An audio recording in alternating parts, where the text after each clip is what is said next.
It's crazy to think that we're just a few weeks away from starting Season 3 of Marvel Rivals. Like the meta, time is flying by fast, and that means it's also time to dream up some ideas for the next season.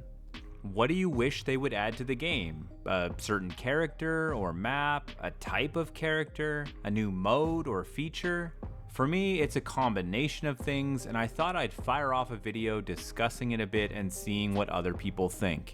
Starting off my wish list for Season 3 is expanding the existing Proficiency System. I am the horse, and I'm looking for a carrot. I don't want to just grind for 20 hours and get my Lord icon and stop there. I want a very long-term goal for each individual character. I need something to keep grinding for. It's always special to me when I see a player that has something most don't have, like, oh wow, I know that guy spent 500 hours to get that super unique skin or emote or whatever it is. They've recently improved the proficiency system a little bit where you can actually see your skins and your proficiency level on the hero select screen, and they changed how EXP is acquired from Doom Match so people can't just farm lords in a few hours. That's cool and all, it looks great, but it still doesn't give me any reason at all to go grind out more Squirrel Girl games. Sure, you could say that my Lord rating or whatever you want to call it will go up, and the number goes up, that's great, and that's where I am hoping that some new rewards or goals can actually be added. If they can't or don't want to add any new rewards, even a leaderboard or something could be interesting enough and entice players to keep playing. A good example of a system like this exists in Overwatch 2. Their version of progression is practically endless. We're talking thousands of matches on a single character to unlock the most prestigious titles. I don't need some crazy special skin as a reward, all I need is something unique that shows off my dedication to something specific. To put it in perspective for you, each character in Overwatch 2 has multiple different titles they can earn as they level up, and the final one is at level 1000. I have spent 88 hours playing Alari, that's 591 games, and I am only at level 47. Do the math on that one to get to level 1000. And what you're earning is nothing much, it's literally a title, that's it, but that's all you need for some players like me. They have multiple titles to earn as you progress, and it just gives you a goal to work towards while you play and enjoy your character. Now, of course, I think most people would agree that having some sort of skin as a major reward for this much time commitment would be ideal, but I mean, come on, people freak out over every little spray and emote that's added to the game these days, so I think anything works. If you make it hard to earn or exclusive, people want it.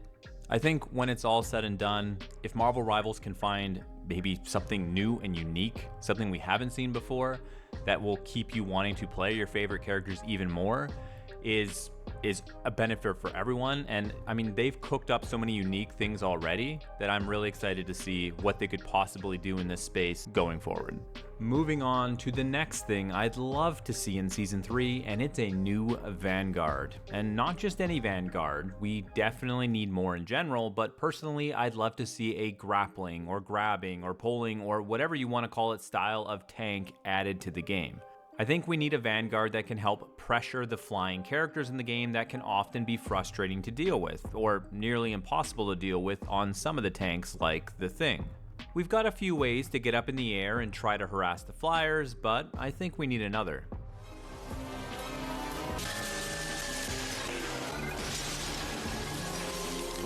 The leaders were weak.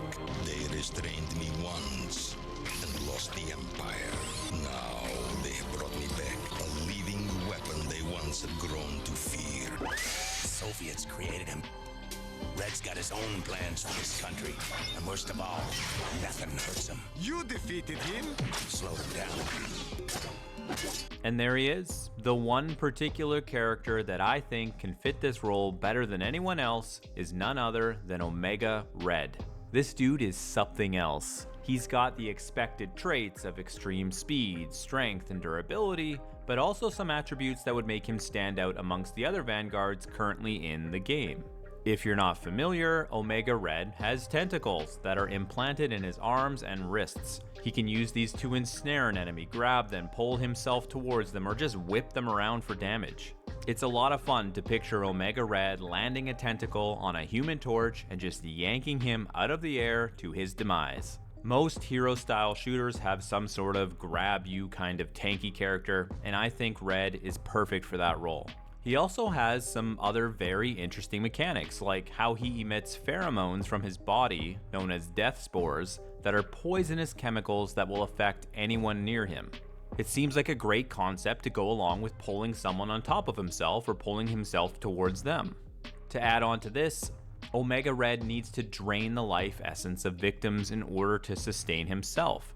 He uses his tentacles as a way to drain the life force out of people, which then allows him to heal and emit his pheromones. When you put it all together, it sounds like an amazing design for a Vanguard that wants to get in your face, and that's what we need right now. This guy has had some epic fights with the X-Men, the Hulk, even Deadpool before, so it's not like he's super obscure and has no chance of making it into the game. Also, just look at this guy. He would look incredible in the Marvel Rivals engine. A lot of us assume Blade is coming in Season 3, and he probably is, but I'm holding out hope for Omega Red sometime soon. And the last thing I really wish was added for Season 3 of Marvel Rivals is sort of a complicated subject. I would love better systems dealing with the toxic chat and behavior that occurs constantly in Rivals.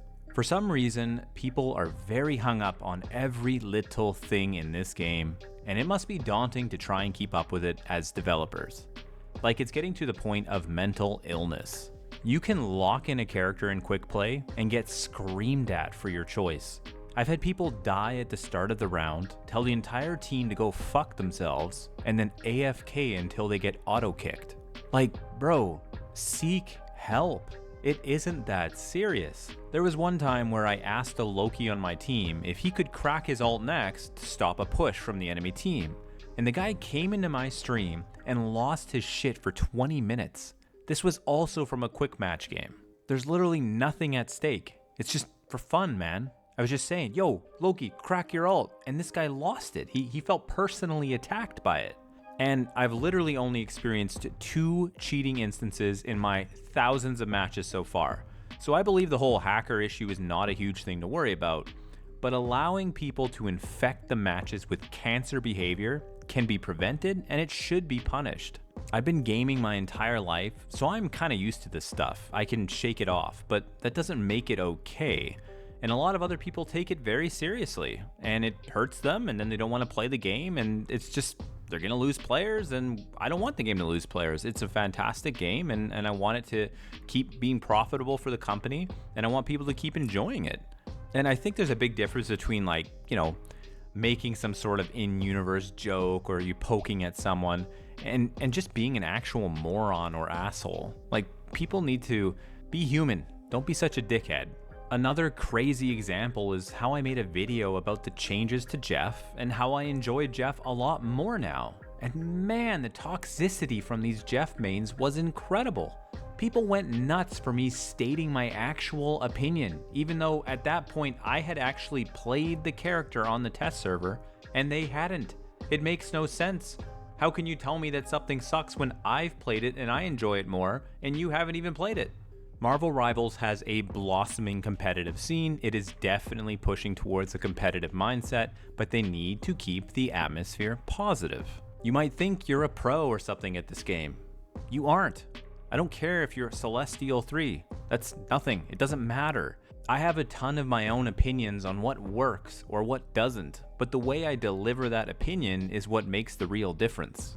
And this applies to even simple things like leaving a match. Maybe you start a quick match and need to leave because of something. Okay, fine, you get a free leave. But if the system starts to notice a trend, we need some more severe punishments. Sometimes a match of Marvel Rivals doesn't last very long, and being a man down for like 2 or 3 minutes is a big deal. It's ruining the experience for both teams. I know the devs are trying to police this. They have literally hundreds of thousands of players. It's difficult, I get it, but I would love to see some improvement in that area for the game going forward. And just to wrap it all up, I'd love for even one of these things on my wish list to show up in Season 3. While I do think we could really use a character like Omega Red, my dream hero to see would be something like Nightcrawler or Colossus. God, I hope one day they make it in the game. What are you guys hoping to see in Season 3? Let me know. I appreciate everyone for watching the video. Thank you so much for supporting me, and I will see you again soon.